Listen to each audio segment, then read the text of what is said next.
Hey y'all, welcome to my channel. It's Benzly Anime, and we are finally here, guys. We are finally here. I'm telling you, spoiler warning right now. I'm gonna get straight into it.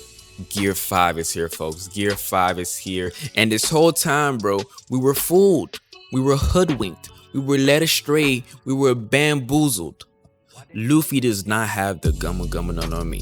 He has the Hito Hito no Mi, the human fruit model Nika. Okay, before we get into it, does it seem a little weird to y'all that Luffy has the human fruit motto nigga? I'll give Oda a pass, but we are here, folks. We are here. Luffy is joyboy. Luffy is sun god Nika. So let's get straight into it. We're skipping the cover page, skipping the intro. It's a special occasion. You know, Niji Yanji getting tortured. Boohoo. We go into the chapter. What's happening? How can I still stand? We see Zunisha talking to Momo, explaining that Luffy is indeed Joyboy, and we see just a barrage of black lightning emitting from where Luffy's location is. And Sanji is finally up, eyebrows back to normal. He can feel Luffy's presence. Everybody can now feel Luffy's presence. Everybody's in shock. Kid, Law, Higoro, Marco, everybody's in shock that Luffy is now alive. Basically, they thought he was dead. And we go back to the Holy Land, Marijois, where we have the elders explaining that it was indeed Luffy's fruit that they were discussing in a couple of chapters back. And we actually got some clarification here. I know a lot of people are saying, why then the elders go after Luffy before? They saw that he was using, you know, the rubber characteristics. They must have known that he had the quote-unquote Gumma Gumma no Mi at that point in time. Why didn't they go after him if they knew this was a possibility? Well, they never expected him to actually awaken it. The fruit is not feared for just its existence. It's feared because once it's awakened, that's when the user gains, you know, the unlimited possibilities of combat that's only limited by their imagination. So I guess that explains a little bit better for the people out there wondering why they didn't go after him before. They just weren't expecting it. Now, the middle part of the chapter is just with Hiyori and Orochi. I know it's a pretty long part, but I think this is Oda's way of trying to calm us down from the magnificent lore that he just bested upon us. So this part is trying to give us some closure between Hiyori and Orochi, but I don't really take it as closure because she didn't actually, you know, perform the finishing blow on Orochi. It was more so Kanjuro, who should have been dead, by the way. But I didn't really care for this part, to be honest. It was just kind of like a filler part to me to this chapter. Now, boom, we switch. Luffy dancing on top of the world. This is my peak. This is Gear 5th. We see the crackles. We see the black lightning. We see the father getting knocked out, and we switch to Kaido. At first, he's shocked, and then at first, he looks like, bro, this panel of Kaido, when he says, what the hell is that? It's on a roof. He looks so relieved. He looks like, oh my God, you're back. And folks, I was not ready for what's to come. I was not ready. Luffy breaks through the roof and grabs Kaido in his dragon form like he was a worm, like he was a garden snake. And I don't know what kind of Looney Tunes ass shit this is, but I am feeling it because it is bringing us back to peak One Piece, to the beginning of One Piece. One Piece has always been very cartoonish. One Piece has always been very outlandish. Even with Gear 3rd, when Luffy's literally just blowing up his arms like a balloon, that's cartoonish. I've seen some people say they're not with all this cartoonish, the new form. It looks too Looney Tunesy, but I mean, in essence, that's what Luffy is. Luffy's imagination has always been very childish and very joyish. He's Joy Boy.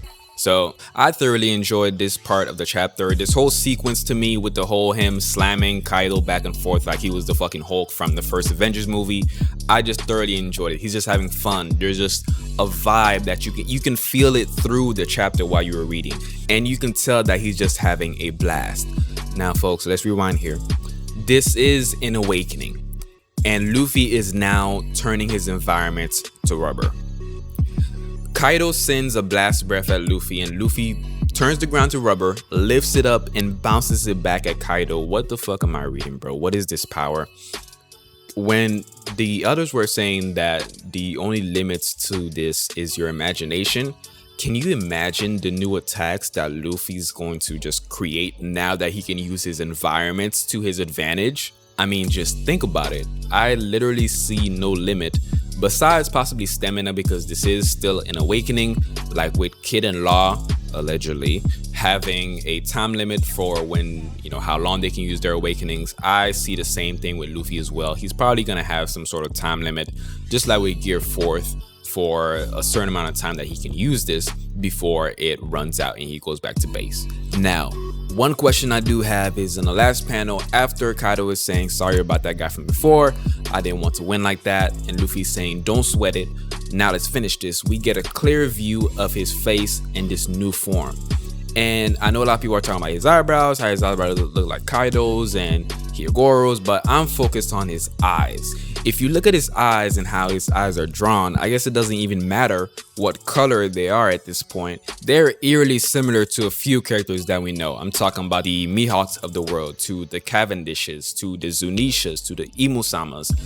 I believe that all their eyes have a connection, and if Luffy's eyes are now the same color as them, I believe that there is an even bigger connection to some sort of spiritual deity, especially now knowing that Joyboy's will is inside of Luffy's mythical devil fruit. There are a lot of questions that we need answers, but I think in due time, in older fashion, you know, these theories, folks, we were wrong. We were wrong. We thought it was resin. It was not resin. We thought it was a paramecia. We thought it was a mythical Zoan monkey god. No, it is a mythical Zoan human fruit. He has the human fruit. The same fruit as Chopper, bro. Like, but it makes me so angry, bro. But it makes reading One Piece fun. It's unpredictable. We can't get into Oda's mind. We have these theories, but most of the time they are totally wrong. We did predict that Gear 5 would come, but we were off. We were way off. We were way off, bro. No, it's not a resin. No, and it's not monkey god. No, it's human. It's human. We were all fooled. But that's all I got for you guys today, man. If you enjoyed the video, please be sure to leave a like, comment. I want to hear you guys' thoughts. Subscribe, because there will be more content.